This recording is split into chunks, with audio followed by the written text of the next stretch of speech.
Ilayo ang mga kabataan sa karahasan may kaugnayan sa baril at palakasin ang mga programa laban sa bullying.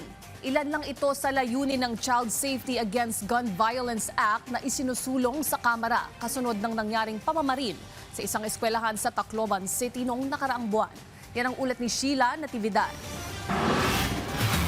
Mag-iisang buwan na matapos ang insidente ng pamamaril sa isang eskwelahan sa Tacloban City na kinasangkutan ng mga menor de edad.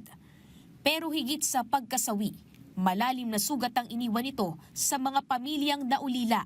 At habang nagsasagawa ang Department of Education ng mga safety drill at active shooter simulations para maihanda ang mga estudyante sa mga emergency, nananatiling tanong kung paano maiiwasan ang mga ganitong insidente ng karahasan.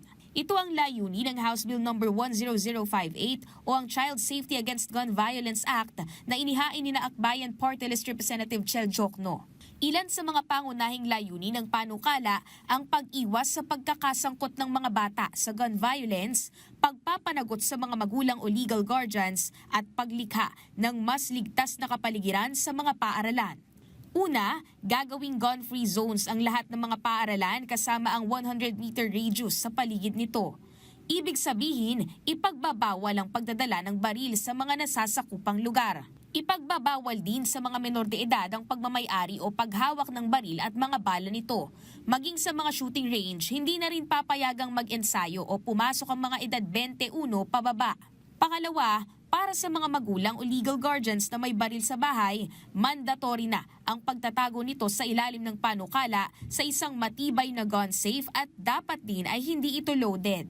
Dapat ay hiwalay din ang imbakan ng mga bala. Kapag napatunayang nagpabaya ang magulang, legal guardian o kahit mga opisyal ng paaralan sa pagtugon sa mga banta ng karahasan, maaari silang managot sa ilalim ng panukalang batas. Pangatlo, hindi lamang seguridad ang tinututukan ng panukala. Layon din itong palakasin maging ang mental health support para sa mga mag-aaral. Isinusulong din ng panukala ang pagtatalaga ng mga school safety officer at pagbuo ng mga school safety committee sa bawat paaralan.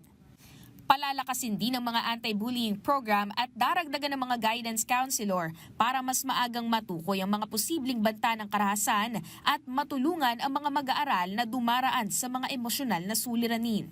Binigyang diin ni Jokno na nararapat lamang na maging ligtas sa mga paaralan para sa mga mag-aaral, guro at mga pamilya. Anya, dapat maging lugar ito ng pagkatuto at pagkakataon at hindi ng takot at pagdadalamhati. Sheila Natividad, para sa Bayan.